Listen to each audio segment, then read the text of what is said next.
Salutare, dragilor! Bine ați revenit la seria de podcasturi Bucovina Talks Online. Încerc să găsesc un soi de regularitate al felului în care mi-aș dori să lucrez. Încă nu mi iese foarte bine, dar sper să vină odată cu timpul. Încă nu mi-am făcut niciun soi de plan despre cât de des ar trebui să fac aceste podcasturi, despre când ar trebui să le postez. Unul din pașii foarte importanți pe care i-am făcut până acum este faptul că reușesc să, cel puțin ăsta e primul, reușesc să înregistrez fără să mă grăbesc să postez, astfel încât cred eu că va fi o idee foarte bună să continui chestia asta în viitor, la modul eu să-mi văd de treabă, să înregistrez, să vorbesc, să îmi caut idei, să le montez și la o zi sau două după ce e gata montajul să vă anunț când e data la care iese live treaba asta. Live, vorba vine. Pentru astăzi n-am o recomandare specială din cauza faptului că ascult cred că e volumul 129. E o compilație de la revista germană Legacy. Are numai puțin de 18 piese de la trupe diferite. De ce am ajuns să ascult CD-ul din Legacy? Doar din cauza faptului că am primit volumul, numărul curent din Legacy în care apărem și noi cu Bucovina. Și pentru că e o revistă foarte, foarte serioasă, așa arată Legacy, pentru că e o revistă foarte, foarte serioasă, avem două CD-uri. Ei, aici suntem noi, apărem într-un dita mai materialul și cu un tour announcement. Aici, bineînțeles, e vorba de turneul din 2021 care e amânat pentru 2022. Și încă o poveste legată de turneul nostru. Ce să zic, îmi pare rău că nu se face și o versiune în limba engleză măcar, ca să nu zic limba română. E o revistă foarte serioasă, după cum se vede are un pic de pagini, cred că sunt undeva la 250 dacă nu mă înșel. Da, una din ultimele rubrici începe la pagina 242. Adică, uitați voi, turnee cu trupe din toată lumea care ajung să cânte în Germania. Reclamă la metal peste tot. Am impresia că am văzut și un poster aici. Da, gata, l-am găsit. E un poster cu... Culmea, au cântat în Iași Harakiri for the Sky. Să văd dacă pot să-l scot fără să-l fărm. Așa, și un poster mic cu Cataclysm. Asta e Cataclysm. Asta e Harakiri for the Sky. Și bineînțeles, fiecare poster, pentru că sunt de fapt două printate față-spate, asta e Amaranth și aici Old Kerry Mike. Sincer nu știu cine e cetățeanul, dacă urmează să fac o prostie. Mă rog, cam așa ar trebui să arate o revistă de metal într-o țară care consumă muzica asta la toate nivelurile. Îi consumă și pe artiști, pentru că se pot face o droaie de turnee. În Germania consumă și publicul și banii publicului, atât pe concerte, cât mai ales pe bere și fucking merchandise. Mi-a venit introducerea asta așa din senin, chiar timpul în care începusem să vorbesc.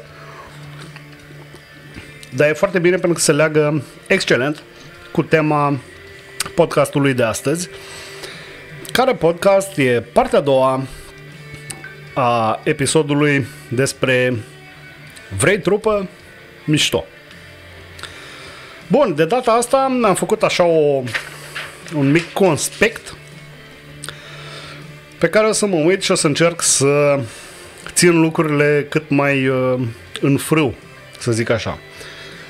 Bun, am 9 puncte deocamdată pentru partea a doua. Cred că va fi și ultima. Primul este țintiți sus, dar realist. La fel cum eu țintesc să avem de fapt cât mai mulți subscriber la canalul Bucovina. Dacă n-ați făcut-o deja, puteți să vă abonați. E un moment extraordinar acum.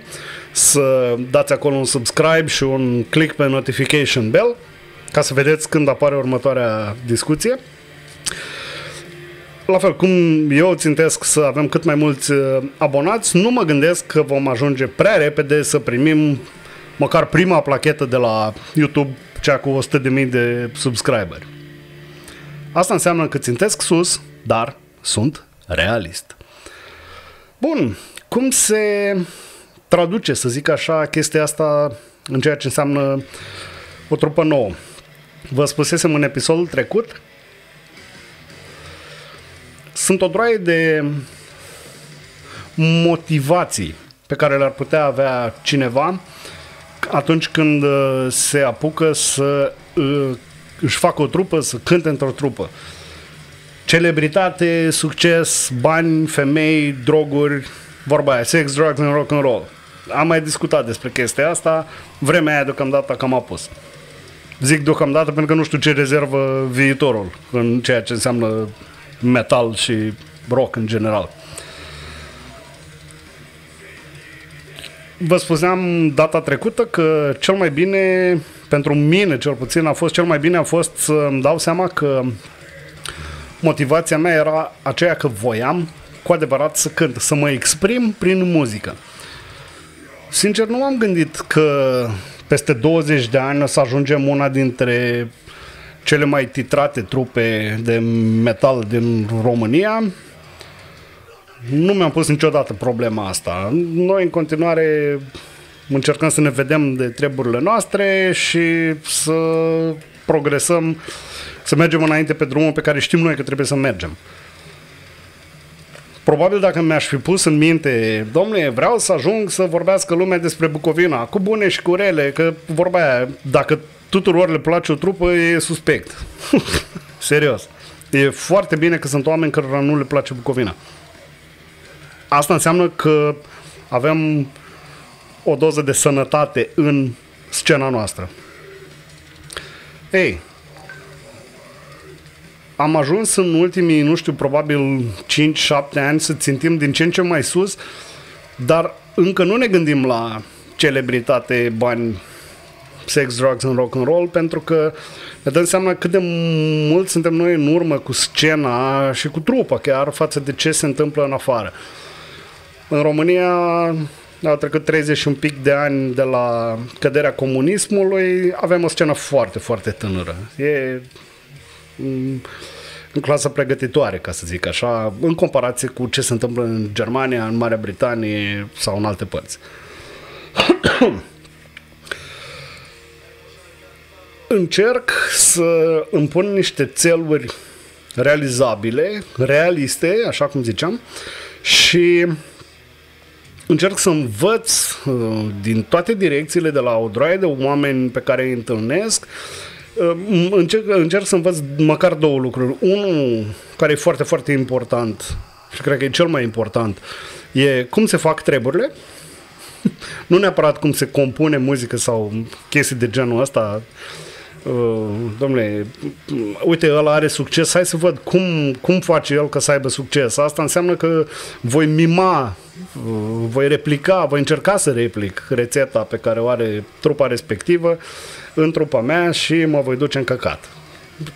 Cine nu înțelege exact despre ce e vorba, e rugat să revadă prima parte a acestui podcast. Al doilea lucru pe care îl învăț, mai ales când întâlnesc cu oameni foarte nasoi, e cum să nu fiu sau ce să nu fac. Și, repet, nu zic neapărat de mine, zic de mine ca și trupă, pentru că eu am ajuns să mă identific cu existența trupei. Învățăm, uitându-ne în stânga, în dreapta, îl vedem pe ăla care face niște faze foarte nasoale și zice, băi, ok, nu trebuie să ajungem așa. E și ăla un țel, un lucru pe care îi țintim. Nu trebuie să ajungem așa. Sună poate minimalist, dar nu e. E un lucru foarte, foarte bun. Ca să recapitulez, ce înseamnă țintit sus, dar realist? Înseamnă să înțelegeți că aveți în permanență de învățat, chiar de la oameni care la prima vedere n-ar avea ce să vă spună. A doua chestie e faptul că e bine să ai visuri și țeluri, dar ele trebuie să fie ancorate în realitate și cu picioarele pe pământ. Trebuie să învățați să înțelegeți ce se întâmplă în scena din România, să înțelegeți unde suntem noi cu tot ce înseamnă rock-ul sau metalul în România, că suntem încă la început în comparație cu restul țărilor care au apă caldă non-stop și să acționați în consecință. Al doilea, sculele nu fac piese. Vă ziceam în podcastul trecut că pornisem, mi-e și rușine să le spun scule chestiilor pe care le aveam. Acum lucrurile s-au schimbat, nu mai e nevoie să treceți prin ordaliile prin care trecusem la începutul anilor 90, toți cei care cântau în România, sau mă rog, aproape toți. Acum e destul de ușor să strângi bani, să-ți iei o chitară decentă, care e deja de multe infinituri de ori mai bună decât zoaiele cu care cântam la vremea respectivă, cu niște doze ok, cu corzi omenești, cu cabluri. Cântam cu cablu de telefon sau cu cablu de antenă. Cu cablu de antenă de la antenele alea care erau pe blocuri. Nu era amuzant.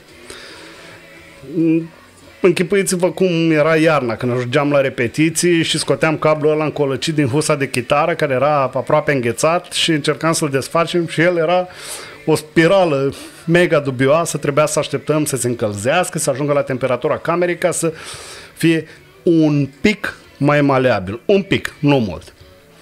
Ei, la fel, procesoare, amplificatoare, combo-uri pentru cântat în casă, căști, tot ce v-ați putea gândi că ar fi necesar ca să faceți muzică, este la îndemână. Mă rog, nu toată lumea are o cârcă de bani să spânzere din prima o sumă importantă în direcția asta, dar se poate face mult mai ușor. Cu toate astea, trebuie să aveți în gând atunci când porniți la drum cu o trupă faptul că echipamentele respective, instrumentele respective nu vor asigura succesul. Vă spun asta din proprie experiență pentru că am trăit-o. Îmi aduc aminte de fiecare dată, mai ales când eram la început în liceu, cumpărasem o chitară nouă, deși era o zoaie, dar era ceva mult mai bun decât ceea ce avusesem până în momentul respectiv și mie mi se părea că era un salt absolut fantastic și ziceam, băi, asta e. De acum țineți-vă că, îi dăm drumul. Nu. Publicul nu este interesat decât ceea ce reușiți voi să creați în mintea lui, în timpul concertului. Mă rog, acum e și componenta asta cu rețelele sociale. Au și ele un rol foarte bine stabilit, dar nu mergeți foarte mult pe mâna asta pentru că e bullshit de fapt. Ceea ce contează este ce se întâmplă atunci când cânti pe scenă. Mă rog, trece printr-o perioadă în care nu prea se poate face treaba asta, dar e foarte bine să băgați la cap cuvintele astea. Pe nimeni din public nu interesează dacă noul chitarist din trupa voastră cântă cu un Jackson USA care costă $3,000, în Statele Unite sau cântă pe un Ibanez Gio care a costat 1100 de lei. E mult mai important ca respectivul chitarist să aibă un ton decent prin sculele pe care le folosește, procesor, combo, stack de chitară, indiferent ce, să fie acordat și să fie acolo cu trupa. În momentul ăla, el sau ea, își face treaba pentru care a venit în trupă. Am întâlnit și oameni care erau super flash și care cântau cu tot soiul de Fender Ingui, Malmsteen și așa. Și da, e o chitară interesantă. Mie nu-mi plac Fender-urile. Asta e, am de vânzare unul, o să fac și niște fotografii. E o chitară pe care am cumpărat-o pentru că mi s-a părut că mi-ar trebui un Fender. Nu m-am conectat deloc cu ea, deși am băgat o droaie de bani să o upgradez și să o fac foarte, foarte mișto, nu mă conectez cu ea. Asta e. Am tras jumătate din track-urile de pe Septentrion cu chitara aia la rugămințile și insistențele lui Martin Buchwalter, cel care ne mixa și ne masteriza albumul. Neamțul când a auzit că mi-am luat un Fender și l-am făcut așa și așa, a zis, bă, neapărat trage o chitară, o parte trage cu Fender. A zis, bă, dar nu mă simt ok. Noi am zis că mi se pare că e de căcat, că e o mojicie să zici așa ceva în speță despre chitara asta, care este excelentă. Am zis, băi, o să-mi fie greu, dar hai că o să încerc. Am tras, sună bine, Septentrionul, mission accomplished. Ei, revenind la chestia cu sculele nu fac piese, dacă vă luați, nu știu, strângeți bani și vă luați de la niște cinele Meinl sau Sabian B8, nu știu, chestii din astea mai low-end și treceți la AX sau HHX, nu înseamnă că veți fi un super baterist. Nu vă fac cinelele peste noapte, nu știu, Neil Peart de la Rush sau Achilles Priester sau orice alt baterist vreți voi, Chris Coleman, nu contează. Nu. Asta e valabil la chitări, la basuri, la tobe, la clape, la orice. Un instrument bun, reglat cum trebuie, în momentul în care învățați să-l folosiți și începeți să vă conectați cu el, să-l înțelegeți, are foarte, foarte mari șanse să îmbunătățească felul în care sunați voi pe scenă sau în studio. Mare plus. Extraordinar. Dar, repet, degeaba aveți un ESP Custom Shop de $6.000 dacă nu sunteți în stare să urcați pe scenă acordați. Nu. Sau dacă, are tata sau mama bani și vă cumpără un, nu știu, alegeți voi orice marcă de chitară. Zic un Fender pentru că l-am chiar în față. Vă cumpără un Fender american Custom Shop ca să masacrați la repetiții niște piese de lui Nirvana. Nu. Nu funcționează. E foarte bine să ai scule mișto, e foarte bine să înveți să le folosești, mai ales că procesoarele și calculatoarele din vremea asta deschid un câmp de posibilități extraordinare care vă pot ajuta să fiți niște muzicieni mai buni și să fiți o trupă mai bună, dar nu în calitatea echipamentelor stă de tot calitatea muzicii voastre. Am ascultat o droaie de trupe, am văzut o droaie de trupe care cântau pe niște instrumente foarte modeste și care cântau cu atât nerv și cu atâta dedicare, cu atâta implicare în ceea ce făceau și făceau și o muzică faină, nu pentru toată lumea, zic, mi-a plăcut, încât am zis, da, domnule, asta e. Se verifică teoria asta. E bine să ai scule mișto, dar nu astea fac absolut totul. De asta zic, decât să spânzurați foarte mulți bani pe chitară extrem de scumpă și după aia să mai vedeți voi de unde faceți rost și de un amp și de un procesor și, nu știu, o pereche de căști sau ceva de genul ăsta, mai bine la început e să aveți un set complet de la care să evoluați. E mult mai mișto, permite mult mai multe modalități de lucru și învățați mai mult. Învățați să folosiți mai multe echipamente. Bonus. Bun. 3. Comunicare în trupă și cu familiile. Păi, când începeți să cântați serios și să dați concerte și să plecați de acasă, să zic așa, apare o problemă. Poate sunteți încă la liceu sau chiar în școala generală, ori la facultate, aveți în față examene, teze, toate prostiile care există în școli. Indicat e să nu lăsați ocupația de bază, cea de elev, student, whatever, să nu o legați de gard. Pentru că nu vă garantează nimeni că trupa în care cântați va reuși să, una la mână, să răzbată, să fiți întâi voi foarte, foarte ok cu ea, cu felul în care funcționează și, bineînțeles, partea a doua, dacă va face bani. E ușor să te lași surprins de mirajul cântărilor, plecatului de acasă, mers pe drumuri, chestii, mai ales când începe să meargă și să cazi în extrema în care lași totul baltă și zici, asta fac. Vine și momentul ăla, dar nu vine din prima, cel puțin nu în mod obișnuit. Asta e excepția care confirmă regula.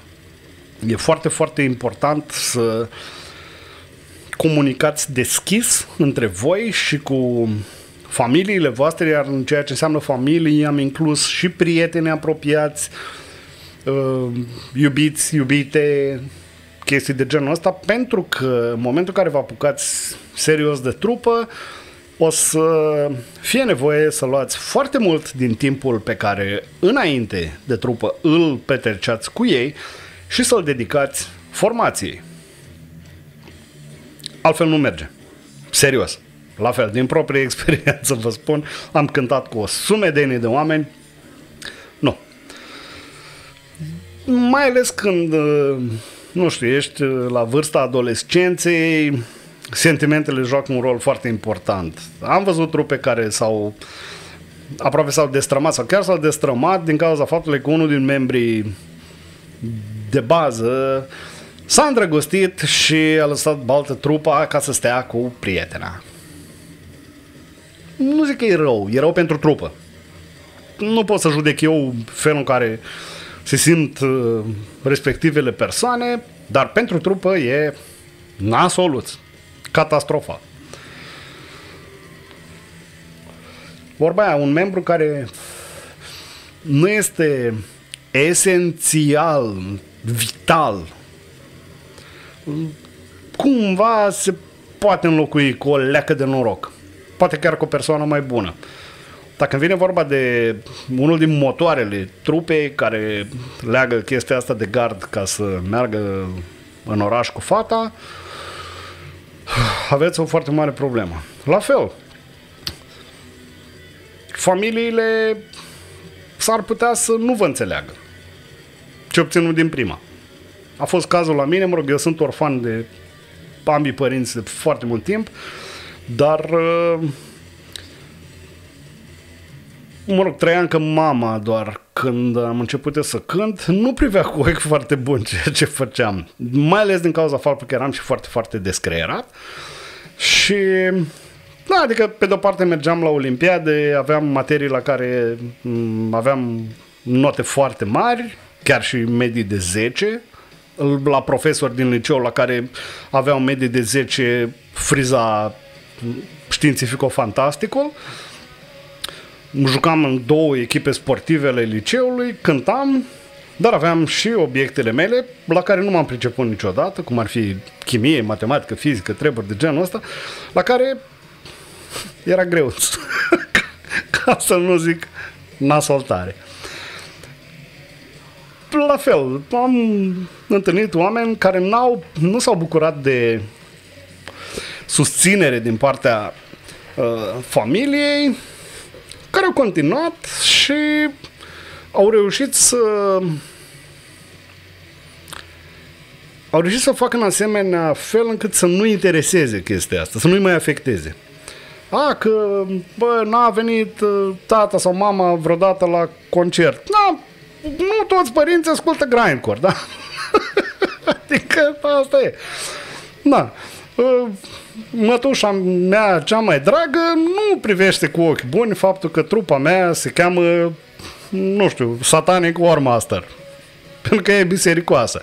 Ne înțelegem foarte bine, discutăm tralala, dar când vine vorba de Leave No Cross Unturned, nu e acolo.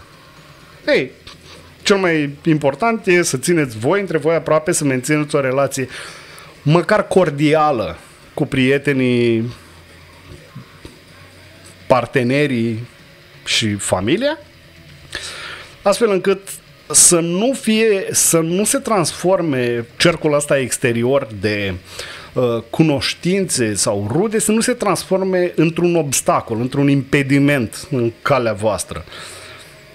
Vă spusesem în trecut că am avut un coleg cu care cântam în liceu, a care mamă i-a spart chitara rece, pentru că ea nu era absolut deloc de acord ca el să facă parte dintr-o trupă și să cânte.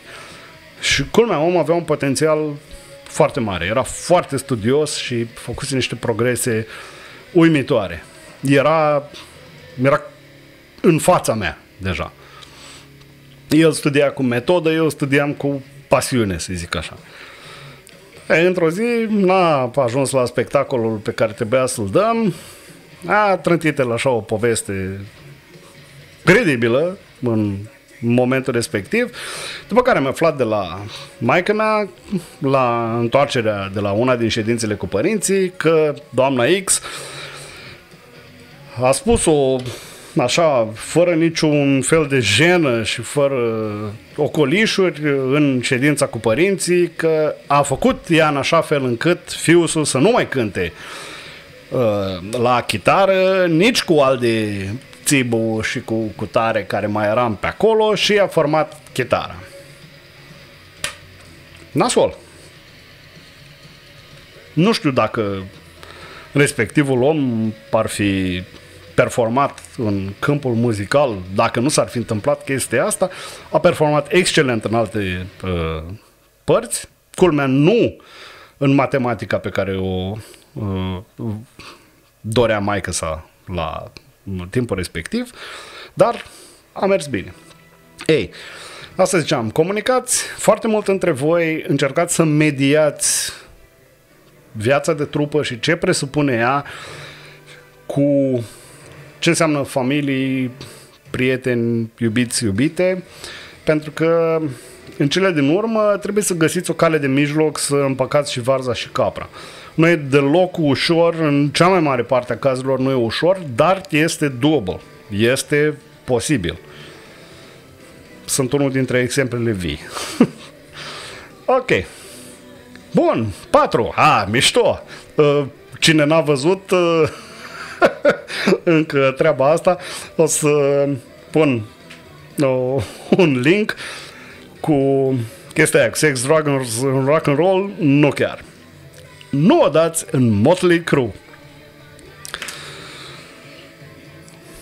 Te poți foarte ușor trezi într-un moment în care ești luat de val. Mai ales atunci când începe să vină un pic succesul de pe urma lucrurilor pe care le faci cu trupa. E foarte, foarte, foarte seducător orizontul ăsta. Perspectiva este unul din cele mai faine lucruri și mai ușor de acceptat lucruri pe care le întâlnești. Momentul ăla în care vezi rezultatele pozitive a muncii pe care ai depus-o și a chinului și o sândei prin care ai trecut până în momentul respectiv, apare un pic de succes, apar niște bănuți și aici nu discutăm de sume mari. Noi cântam în liceu, cântam și pe o sticlă de vodcă și pe transport. Iar faptul că nu trebuia să facem noi chetă ca să bem la grămadă 10 oameni o sticlă de vodcă era deja mega, mega, mega succes. Asta însemna de fapt că putem bea minim 2. Că oricum făceam o chetă. Am alunecat de-a lungul timpului, în anumite momente am alunecat și noi pe panta asta, pe care am numit-o, mă rog, amuzant, Motley Crue, doar din cauza faptului că Motley Crue era să zic că au fost, nu, încă sunt o trupă foarte mișto, mie personal îmi plac, dar care au un trecut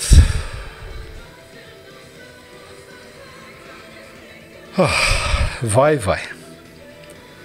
Ați putea pune mâna pe cartea It's So Easy a lui Duff McKagan, nu am la îndemână în bibliotecă jos, cartea lui Duff McKagan, basistul din Guns N' Roses. Vi se ridică așa părul pe ceafă când o citiți, iar la un moment dat el zice că chiar și în condițiile astea noi eram pantaloni scurți pe lângă ce făceau Motley Crue. Sunt mai multe laturi la avertismentul ăsta, ca să zic așa, nu o dați în Motley Crue. Una la mână, e posibil, dacă vă bateți joc de abordarea pe care o aveți în trupă, e posibil să faceți foarte mult rău trupei și e posibil să faceți un rău pe care să nu-l puteți repara. Nu știu, la un șnaps, la un fum, la mânie, la ceva de genul ăsta, să îi dați un cap în gură omului care ar fi vrut de fapt să vă ajute și care o să zică, mersi, bun, mă duc acasă cu capul ăsta în gură și pe voi să vă ajute Hristos. Să ratați oportunități fără măcar să știți că le aveați așa la vârful degetelor. Da, e fain să bei. Nu pot nega lucrul ăsta. Dar în momentul în care șnapsul trece înaintea misiunii principale, aceea de a cânta și de a urca pe scenă și de a fi o trupă, de a cânta, de a angaja publicul, de a-l face să simtă, de a-l face să vină aproape sufletește de sentimentele pe care le transmiteți voi cu trupa, e fault la portar, fault la arbitru, la tribune, la planetă. Repet, e foarte, foarte ușor să cădeți în haznaua asta, să vi se pară că, e fain, sunt super mișto chefurile demente de după concerte bune, mai ales, mi-aduc aminte cum eram în liceu și în facultate, și chiar și după aia. Eu am terminat facultatea în 2002, deci, da, întâlnești o droaie de oameni, întâlnești tipe, dacă ești băiat, întâlnești băieți, dacă ești gagică, e mult mai simplu, știți voi povestea aia.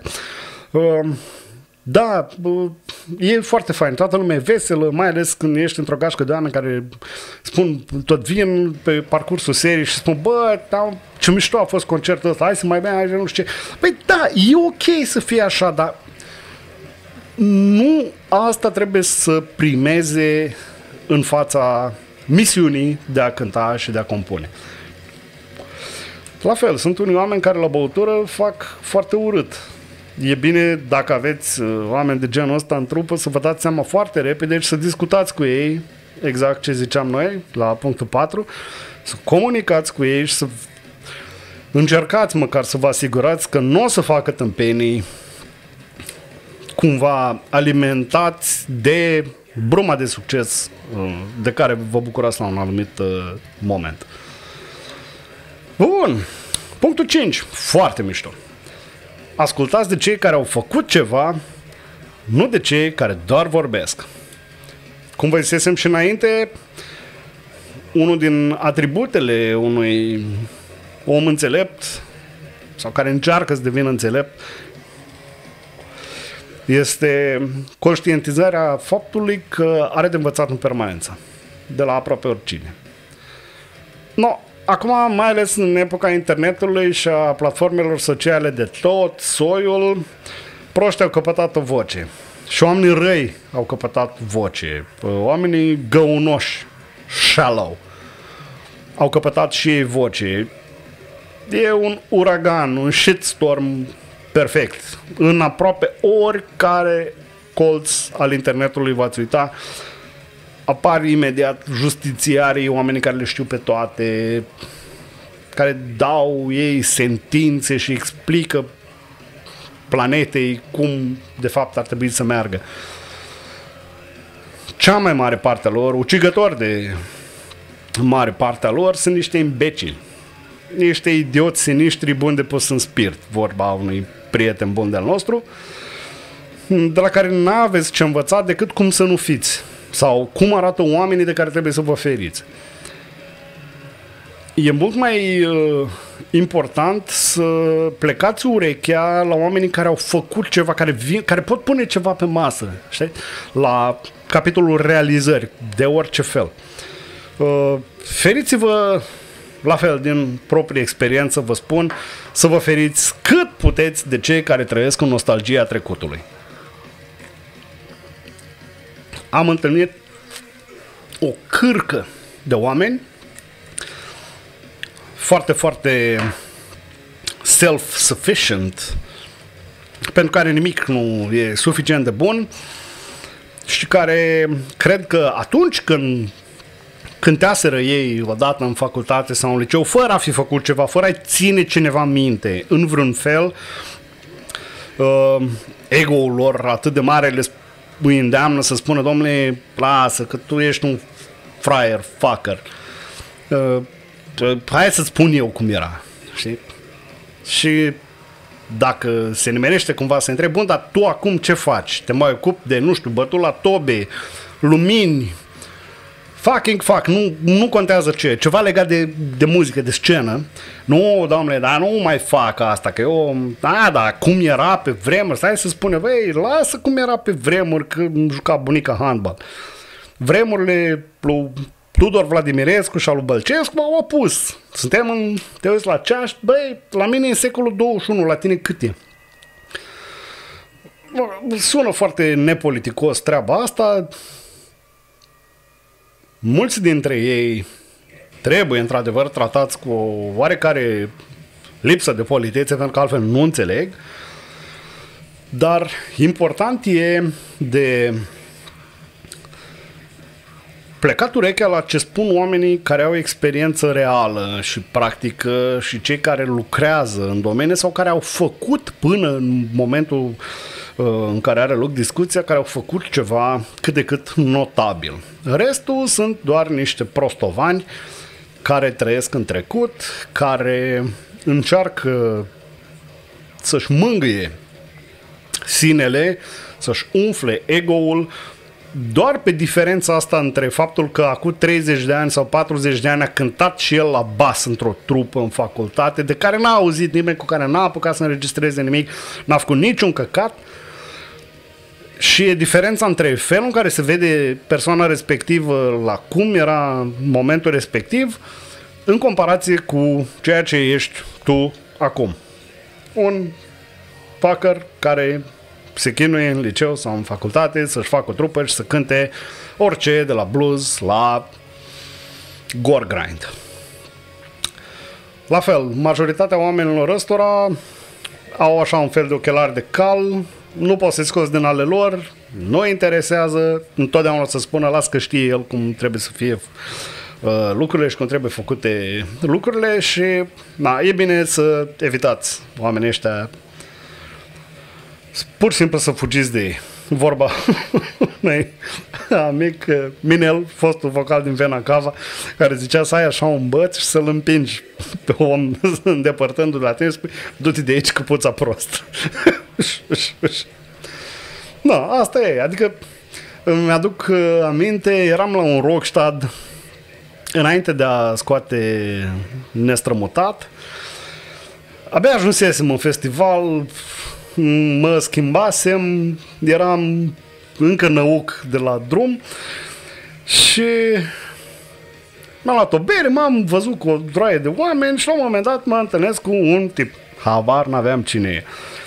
Bă, salut, Crivăs, nu știu ce, așa și pe dincolo, tra-la-la, un pic prea jovial pentru gusturile mele în mod normal, dar gândindu-mă, bă, e Rockstad, da, aici e altă lume, e alt univers, hai să încerc să fiu prietenos și ok. Nu că n-aș fi prietenos și ok în rest, dar prea mult brudershaft instantaneu nu mă coafează. Și mă întreabă la un moment dat, băi, ei, și cum o să fie albumul nou? Îi zic, băi, albumul nou o să fie foarte, foarte ciudat, pentru că sunt multe piese care sună una într-o direcție, alta în altă direcție. Nu e un album unitar să zici, bă, dai play și de la început până la sfârșit e bang, fix aceeași chestie, zid. Sunt ups and downs și, na, avem o droaie de chestii în care am zis că așa s-a nimerit, de fapt, să experimentăm într-o direcție sau alta. Îi zic, bă, o să fie destul de entropic, dar spumos. Moment în care mă ia așa de după umăr, chestie care mie nu-mi place absolut deloc, cu excepția cazurilor în care cei care mă iau de după umăr îmi sunt niște prieteni apropiați și spune, bă, Crivăț, hai să spun eu cum ar trebui să fie albumul tău. Și bă, în momentul ăla am dat mute la microfoane, nu știu, poate doar sub hipnoză să reușesc să-mi aduc aminte ce tâmpenii îmi zisese ăla, pur și simplu mi-am dat seama, gata, cu ăsta nu mai am ce discuta, ăla trâncănea la urechea mea și la un moment dat i-am zis, bă, super mișto, ideile ține minte, hai că ne mai vedem noi prin festival, dar uite că m-am văzut cu Dan, cu tipul care face festivalul, trebuie să mă duc să-l salut. A plecat omul, eu am plecat, a rămas om așa, cumva la modul, bă, și mai aveam atâtea să-i zic. Fuck my life! În momentul în care eu lucrez la un album pentru trupa mea și vine o persoană care nu are nicio legătură cu cântatul, cu compoziția, cu aranjamentele, nu e nici măcar dirijor sau măcar poet sau, nu știu, pizda mai zi, orice sunetist, care să vină cu ceva punctual și să-mi spună, băi, uite, am ascultat tot ce ați făcut acum, băi, uite, eu aș face chitările altfel. Hopa, stai că avem cu cine discuta. Deci învățăm ceva. Nu, vine un om care ne explică, de fapt, cum ar trebui să fac eu Bucovina ca să, nu știu, să ceva. La polul opus e Dan Soano, Dan Soano, unul din cei mai titrați producători de metal din lume, cu care am făcut 3 albume și cu care m-am întâlnit personal, suntem prieteni, un tip extraordinar, foarte modest și cu care încă discut și cer sfaturi și chestii de genul ăsta și la un moment dat îmi spusese, cred că trăgeam, nu știu, duh și aveam noi o problemă legată de tracking, de înregistrare și ăsta îmi zice la un moment dat, băi, dar vezi și tu, prinde-l ăla, nu știu, pune o cutie, o cărămidă, ceva, mama dracului. Și după aia îmi zice, băi, chiar dacă trebuie să pui, nu știu, un fier de călcat acolo, băi, e o soluție stupidă, mega cretină. Bă, dar e o soluție care funcționează în direcția în care vrem noi să ducem proiectul. EP-ul ăsta cu Bucovina. Bă, cred că la duh, nu la substele. Și, băi, nu e de replicat, nu ieși și spui întregii lumi, băi, uite ce avantaje are să ai un fier de călcat la sală cu care faci chestia asta. Nu! Bă, dar e o soluție. Deci, în momentul în care ar asculta Dan Soano un album din, să zicem, septembrie, în care e făcut cu Martin, și mi-ar zice, băi, eu aș putea face piesa asta mai bine. Sărim peste diferențele de preț. Sau să-mi spună, băi, uite, de ce consider eu că mixul la tumuri nu e pe cât de bun ar fi putut fi. Băi, în momentul în care spune Soano așa ceva, ochi și urechi. În rest, când vine un, nu știu, nei ca nimeni, fără vreo experiență palpabilă, concretă în domeniul ăsta, să explice cum se învârt planetele în univers și în galaxie, vorbim mai îndată. Am un prieten pe care trebuie să-l salut. Deci aveți grijă la vorbele cui plecați urechea. Mulți sunt doar niște imbecili care vor să se audă vorbind. Asta e. 6. Producția sau calitatea produsului final contează. Bun, aveți trupă, aveți piese, vreți să trageți un demo sau un EP sau un album. Trebuie să aveți foarte clar în minte faptul că felul în care va suna produsul respectiv devine instantaneu cartea voastră de vizită și ceea ce vă recomandă. Când o să vă întâlniți cu cineva care ar putea să vă ajute să progresați într-o direcție, contracte, concerte, orice, nu o să-i spuneți, băi, dar știi că noi suntem o super trupă și cum cântăm noi, nu mai cântă nimeni și rupem izmenele. O să-i dați, păi, avem și noi 3 piese trase pe discul ăsta, ia și-l ascultă. Să-i dați un link, păi îți trimit un link din Drive sau de pe Spotify sau ceva în genul ăsta. Îți dau 2 piese pe mail. Gândiți-vă că alea, în clipa în care persoana respectivă dă play, alea sunteți voi. Dacă, nu știu, puține trupe din România, puține trupe de metal au un producător sau apelează la un producător sau colaborează cu cineva care înțelege mai multe decât la prima vedere din respectiva muzică. Dacă ați tras albumul sau o parte dintr-o piesă, un take dintr-o piesă e tras dezacordat, v-ați căcat și v-ați uns. Nasol. La fel. E foarte bine să apelați la prieteni care știu să mixeze sau să mixeze chitară sau voci sau tobe, dar care nu știu să mixeze o trupă în ansamblu. Băi, chestiile bune costă. Nu poți avea pretenția să scoți un album care sună, nu știu, ca produs de Soano, că tot îl pomenisem, cu banii pe care îi economisești într-un weekend la bere. Nu se poate. De asta e foarte bine să dați multă atenție fiecărui punct din ceea ce înseamnă producția unui material audio în momentul în care vă decideți chiar să îl puneți pe disc sau pe bandă sau pe vinil. Noi când am scos Septentrion pe vinil,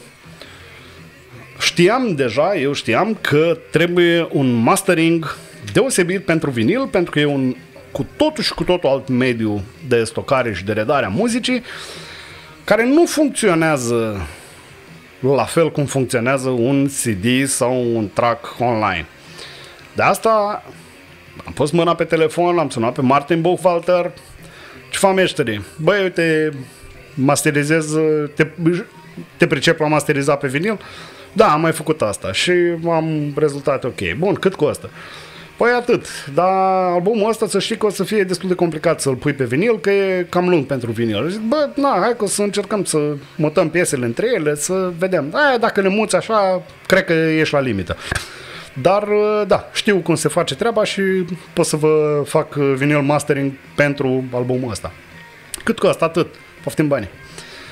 A ieșit un master de vinil absolut fantastic. Mi-au spus o droaie de oameni care au ascultat vinilul pe pick-up-uri de la chestii de low level, obișnuite până la oameni care au mii de euro băgați în pick-up-uri și boxe și amplificatoare și preampuri și n-a fost nimeni să spună, bă, sună de căcat vinilul vostru. No, toată lumea a zis, bă, e ce trebuie, e acolo. Ei, la fel e și cu producția finală pentru piesele pe care vreți să le înregistrați. Decât să trageți 8 piese nașpa, care să sune fără vlagă și să fie produse cu coatele, mai bine trageți un demo sau un EP de 3 piese într-un loc mai bun și cu cineva care știe mai multe și care știe să mixeze mai bine, sau le trageți într-un loc bun și după aia apelați la cineva care poate face mix și master chiar și la distanță. Noi mixam în Germania. Da, asta e. La urmă urmei pui track-urile într-un drive, omul le descarcă, lucrează, îți trimite înapoi, faci ping-pong de câteva ori și zici, bă, până la urmă asta e. După ce te-ai înțeles la preț, evident. Da, deci calitatea produsului contează foarte mult pentru că ăla vă va recomanda. Asta pe partea audio. Pe partea vizuală, fizică, e și mai important decât să faci, nu știu, 500 de CD-uri care arată nasol, mai bine faci 200 care sunt foarte ochioase și care se vândă mult mai repede, care la rândul lor produc niște bani care vă permit să reeditați sau măcar vă ajută să reeditați dacă e cazul. Da, 7-le e legat de chestia asta, apelați la prieteni. Să nu vă fie niciodată rușine să cereți ajutor de la oamenii care știu ce vorbesc și ce fac, da? Nu ajutor cerut imbecililor care vor să se audă vorbind și care știu ei cum era pe vremuri. Vremurile alea sunt moarte și îngropate. Că mai sunt artiști care preferă să tragă cu scule analogice și să fie totul analog.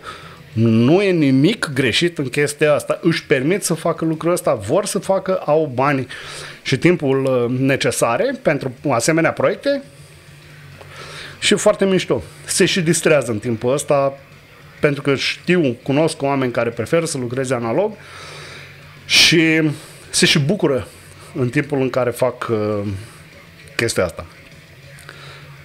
Apelați la prieteni, la prietenii prietenilor, faceți-vă cunoștințe, învățați să dați bună ziua și la revedere, lăsați loc de bună ziua, cum zicea maica mea, da?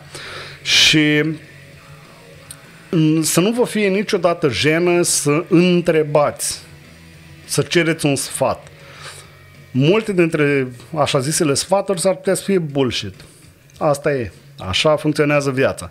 Dar prin noianul ăsta de căcaturi s-ar putea să apară și oameni care știu despre ce vorbesc, care au mai lucrat, poate chiar cu trupe ca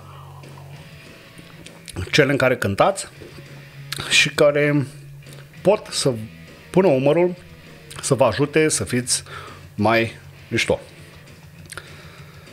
Bun. Legat de bani. E de investit înainte de a face bani. Nu vă băgați picioarele în concerte. Băi, la început e foarte greu. Ziceam în trecut, la noi cu Bucovina a durat cred că vreo 14 ani, 15 ani, până în momentul în care am început să înțelegem ceva concret din ceea ce facem cu trupa. Până atunci am cam băgat bani. S-ar putea traiectul vostru să fie unul mult mai scurt. Felicitări!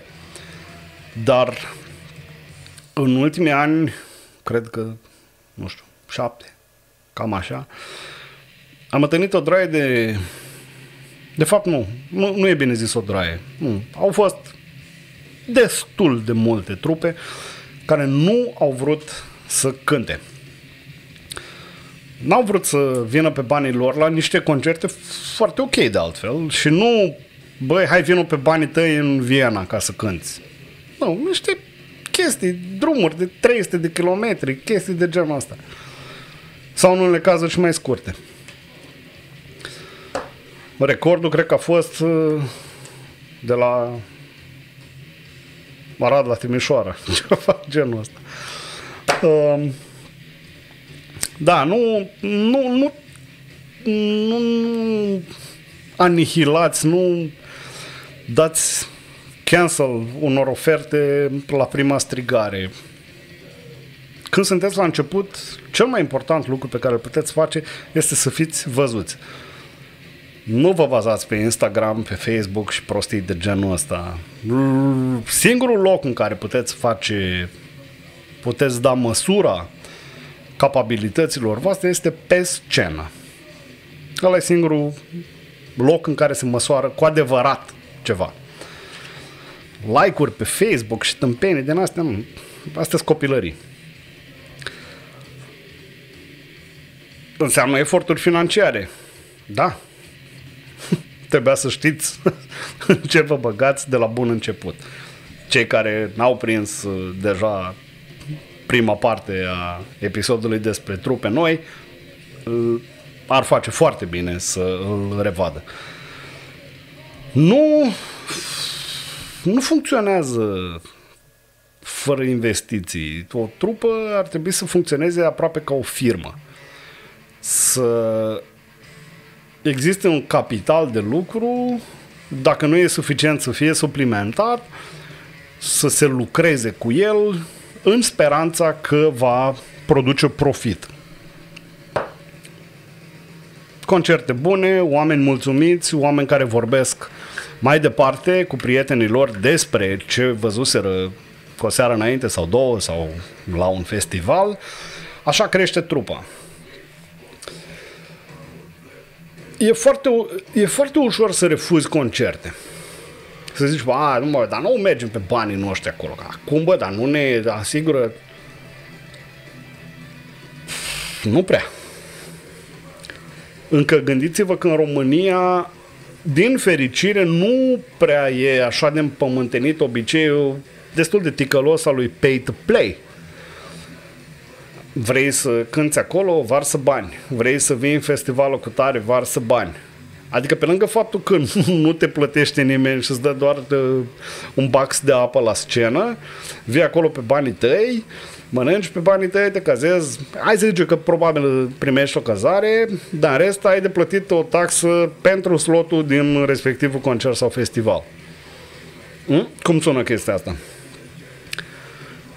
Nouă, aproape de fiecare, când eram la început cu Bucovina, nu cred că am refuzat vreun concert, decât dacă era ceva mega sinistru și care, mă rog, se vedea cu ochiul liber că e fault total. Chiar și așa, s-a nimerit să ajungem în niște capcane de evenimente de vai. La modul că am venit odată de la mare, am avut bani de întors de la mare doar din cauza faptului că mie îmi venise în cap, când plecam cu o zi înainte din Iași, mi-a venit în cap să-mi iau toți banii rămași din salariu să iau la mine.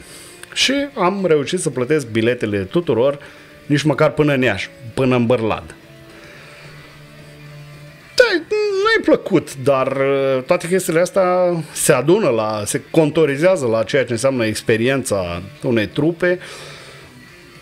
Sper eu să funcționeze în sensul unei coeziuni mai bune a membrilor trupei, să le dea încredere în puterea pe care o au atunci când sunt la un loc și acționează ca o trupă, ca un soi de comando. A fi într-o trupă de metal în România e destul de comando. E comando financiar, fiscal, în toate felurile, în toate direcțiile în care privește greu. Dar, repet, nu vă băgați picioarele în show-uri doar din cauza faptului că vă vine în cap la momentul ăla că nu s-ar ridica ele la valoarea pe care o aveți. Ajungem foarte, foarte repede la punctul 1, țintit sus, dar fiți realiști. Înainte de a putea emite pretenții, trebuie să oferi. După ce ai oferit și ai arătat că funcționezi corect și că treaba merge, poți să începi să emiți pretenții. Până atunci, cioc mic și joc de glezne și înapoi la muncă, că e nasol. Ultimul punct se leagă, bineînțeles, de absolut tot ce am spus până acum. Rezistați tentației de a abandona. Dacă mai e nevoie să repet, a nu știu câta oară, a face parte dintr-o trupă de rock sau de metal în România nu e pentru oricine. E o chestie grea. Presupune sacrificii bănești, sacrificii de timp liber, sacrificii de timp petrecut cu oamenii la care țineți și cu care, în mod normal, ați fi foarte apropiați. Presupune efort, oboseală, stres și lista poate continua foarte, foarte strașnic. E unul din cele mai simple lucruri e să spui, bă, fuck it, mi-a ajuns. Da, sunt momente în care, într-adevăr, zici, băi, dă-mă măsa, gata, nu mai merge. Eu în locul unui om care ar arunca prosopul așa, cred că aș sta să mă gândesc, dom'le, hai să vedem ce nu merge, ce putem repara, ce trebuie să schimbăm. Care este motivul din cauza căruia am ajuns la a spune că nu merge. Și nu că nu merge, domnule, nu-mi ies mie legatorile la un solo sau bateristul nu e suficient de rapid sau chestii din astea. Când îți dai seama că, bă, mă las. Gata, pun chitara în cui, vorba aia. Trebuie să... Chestiile astea se învață, nu sunt scrise într-un manual, ca să zic așa. Cel puțin nu un manual pentru trupe. Ar fi interesant de adunat oameni care știu ce vorbesc și de compilat, să zic așa, un soi de ghid how to rock and roll. E foarte ușor să abandonezi, mai ales în condițiile în care până la clipa în care te poți uita în urmă și să zici, domnule, am dat tot ce am putut eu, n-ai făcut chestia asta. Deci până nu te ajungi să te implici trup și suflet în trupa respectivă, totul pare, nu știu, ca un fel de joacă. Pare așa, da, domnule, hai că o să vedem. Și când apar greutățile, fuck it, call it quits, gata. Vindem, închidem și mergem la pescuit. Am întâlnit o droaie de trupe, în special în Iași. Știu că repet cuvântul ăsta, droaie, e un tic verbal de meu. Au fost multe trupe în Iași care promiteau, care începuseră foarte bine și care au luat un bălării și la un moment dat s-au spart. Nu cunosc motivele fiecăruia din oamenii care au cântat în ele, nici nu mă interesează, sincer. Eu o privesc de pe marginea drumului, din postura unui producător, să zic așa. Energia de a merge mai departe e în voi. Încăpățânarea de care vorbeam. Nu... E foarte simplu să spui, domnule, sunt prea multe greutăți, îmi bag picioarele. N-am ajuns să cântăm în festivalul ăla, îmi bag picioarele. Eu în liceu am trimis de 3 ori demo-uri la Top T, la Buzău. Niciodată n-am cântat în concurs. Când Top T-ul era festivalul care conta în scena românească, la modul conta în drumul unei trupe noi, în drumul spre afirmare. N-am abandonat. Mă rog, după aia Top T-ul a luat și o pauză. Am mers și am cântat. Headliner. După ani mulți. Dar n-am lăsat chestia asta să mă dărâme. Am zis, ok, nu putem merge acolo. Nu, direcția este momentan închisă. Mergem în altă parte. Este atât de mult de făcut în scena de metal încât nu ne-am permis nicio clipă să zicem că, domnule, bă, nici la festivalul ăla n-am intrat, gata, bagă-ți picioarele. Nu, n-ai. Serios, dacă îți iubești trupa în care cânti, n-ai niciun motiv să abandonezi atât de ușor.